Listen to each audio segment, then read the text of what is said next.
Muito bem, sejam bem-vindos a esse vídeo e vamos falar hoje sobre o governo Fernando Henrique Cardoso e também sobre o governo Lula e Dilma Rousseff.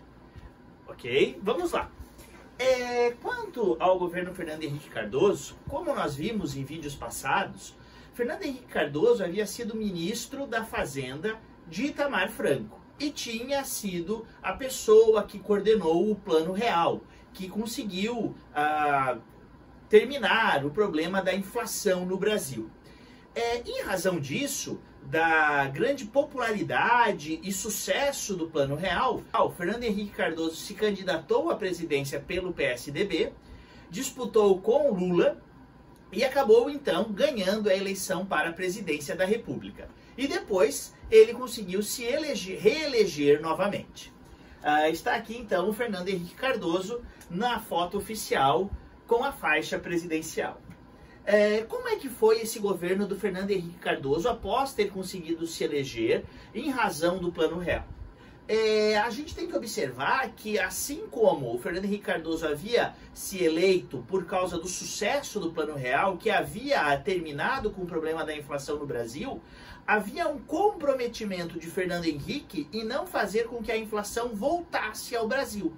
Então, essa gestão do Fernando Henrique, em grande parte, ela foi marcada por medidas que visavam controlar a inflação, evitando que ela voltasse. Uma inflação que já não era enorme, que já não era um problema, mas que tinha-se o medo, o receio de que ela pudesse voltar após a realização do Plano Real. Então, são várias medidas que o Fernando Henrique Cardoso vai tomar em virtude de manter a inflação em parâmetros bastante baixos.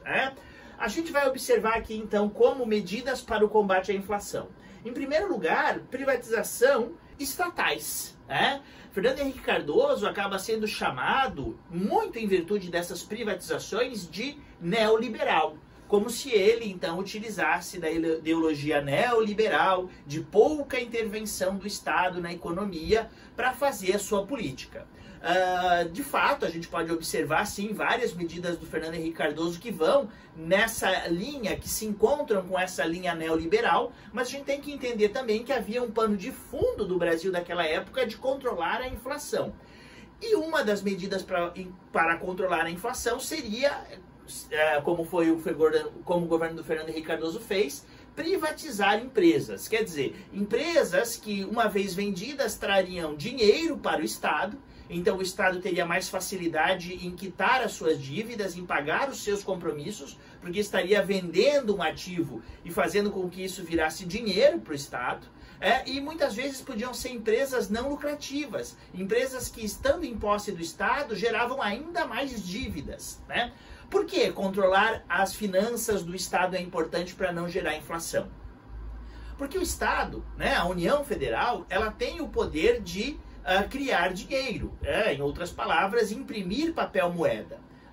E quando se imprime papel moeda sem lastro, se imprime sem uma geração de riqueza que corresponda àquela impressão de dinheiro, em geral você coloca mais dinheiro no mercado e aí segue a lei da oferta e da procura. Quanto mais oferta de dinheiro, quanto mais oferta de moeda, sem produtos que correspondam a essa moeda, aumenta-se a oferta, sem produtos que correspondam a esse aumento de riqueza, a moeda tende a se desvalorizar.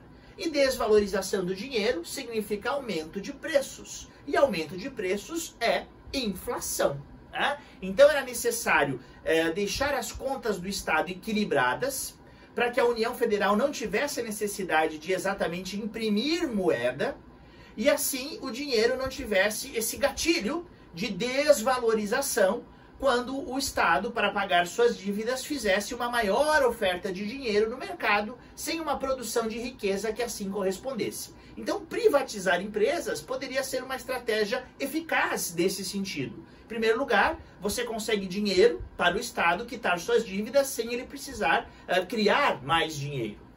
E além disso, essas empresas, então, em mãos privadas, era o que se acreditava na época, e de fato em algumas situações se confirmou, podiam deixar de ser empresas que geravam prejuízos para gerar lucro, né? É claro que o Estado brasileiro vinha de décadas de sucateamento, e essas empresas sofriam também com esse sucateamento e políticas equivocadas, né? Então, mais do que ser pública ou ser privada, também há a questão aí de como essas empresas vinham sendo mal administradas na mão pública, de políticas equivocadas com relação a elas.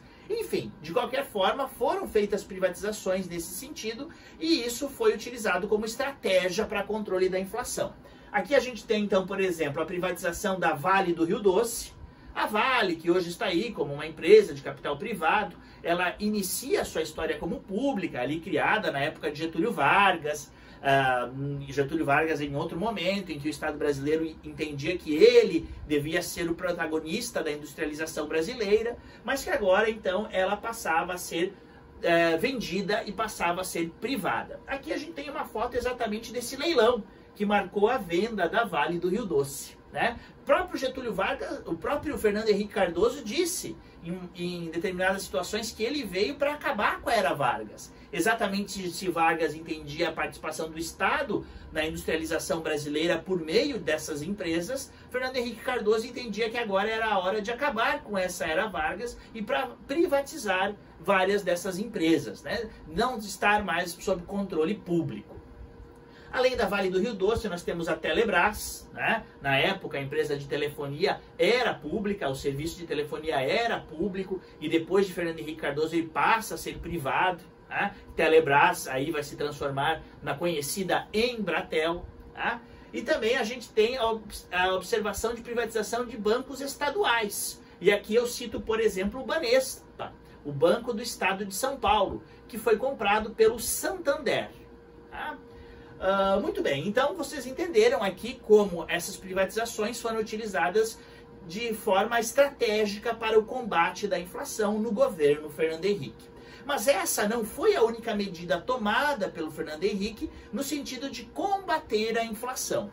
A gente observa aqui também que ele vai criar a chamada Lei de Responsabilidade Fiscal, que vinha no mesmo sentido de controlar os gastos públicos. Aqui, ele responsabilizava por meio dessa lei gestores públicos, governadores, prefeitos e até o presidente da República que não fizessem gastos dentro de parâmetros, dentro de um equilíbrio fiscal. Então, obviamente, que responsabilizar o gestor público prevenia gastos excessivos do Estado e então também contribuía para o equilíbrio fiscal e o não endividamento do Estado. Outra ação que a gente vai observar no sentido de combater a inflação é a taxa de juros. O que acontece? Os juros são pagos quando se toma dinheiro emprestado. Os juros, então, são o valor dos empréstimos. Os juros estão no cheque especial, quando se utiliza, estão quando se compra mercadorias a prazo, quando se compra casa, se compra eletrodomésticos, carros, a prazo, sempre está ali embutido os juros. Muito bem. Os juros podem ser regulados pelo Banco Central, pelo Estado brasileiro, de forma que eles incentivem o maior consumo ou eles diminuam o consumo. Como é que se faz isso? Quando se quer diminuir o consumo, se aumenta a taxa de juros. E aí as pessoas não se sentem tão estimuladas a comprar mercadorias, a fazer negócios, porque os juros vão ser altos. Quando se quer, ao contrário, estimular o consumo, o que se faz? Abaixa a taxa de juros. Por quê? Porque isso incentiva as pessoas a fazerem maiores compras a prazo, se endividarem mais, porque os juros estão baixos. E esse incentivo, a partir da taxa de juros a endividamento, faz com que o consumo aumente. Bom, como é que se, então, utiliza-se isso como estratégia de combate à inflação? Ora, de novo, nós temos que nos remeter à lei da oferta e da procura, não é mesmo? Se uma procura por mercadorias aumenta muito, o que tende a acontecer com o preço dessas mercadorias no geral? Ele tende a aumentar. E quando o preço aumenta, nós temos a inflação. Então, para você não estimular tanto o consumo, para que a procura por mercadorias não seja tão grande, e assim não haja um aumento de preços, foi necessário que Fernando Henrique Cardoso fizesse uma taxa de juros alta. Mantendo a taxa de juros alta, ele equilibrava o consumo da população, porque a população não queria se endividar e, portanto, comprava menos, e, portanto, havia uma procura por mercadorias menores, e assim não havia uma tendência inflacionária, não havia uma tendência de aumento de preço das mercadorias. Então a taxa de juros também foi utilizada como estratégia aqui por Fernando Henrique Cardoso pelo combate à inflação. Então nós estamos vendo aqui várias medidas que fizeram Fernando Henrique Cardoso tentar controlar, evitar a volta descontrolada da inflação. Privatização para gerar caixa para o governo e ele não precisar gerar dinheiro moeda sem lastro de riqueza. Responsabilidade fiscal para gestores públicos, assim eles tenderiam a manter as contas públicas controladas, não fazer altos endividamentos.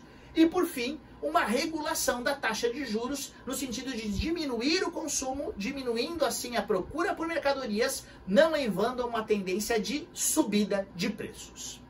Então, a gente observa aqui a preocupação, a política do Fernando Henrique Cardoso com essa questão inflacionária. E ela foi bem sucedida. De fato, houve uma estabilização econômica nesse momento. De fato, com todas essas medidas, a inflação no Brasil foi controlada. Tanto que Fernando Henrique começou a observar a possibilidade, dada a sua popularidade entre os eleitores brasileiros, de se candidatar novamente à presidência do Brasil e ganhar a eleição. A questão é que, antes de Fernando Henrique Cardoso, a reeleição era proibida no Brasil.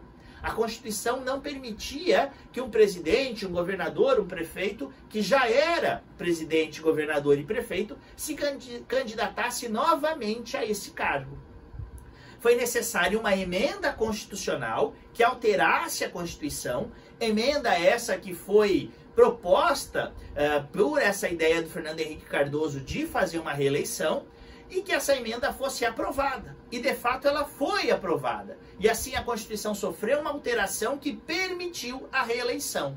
Quer dizer, a partir dessa modificação da Constituição, e a gente chama a modificação da Constituição de emenda constitucional, Fernando Henrique Cardoso, e não só o presidente da República, mas os governadores e prefeitos também, tiveram o direito de, após um primeiro mandato, se candidatar novamente para o cargo e fazer mais um segundo mandato. Algo que já era comum, por exemplo, nos Estados Unidos, onde já era da cultura americana essa ideia da reeleição. E aí, claro, não é possível que esse mesmo prefeito, governador e presidente se candidate por uma terceira vez. Aí a Constituição não permite. Mas a segunda, sim. A partir dessa emenda da reeleição, ela foi aprovada.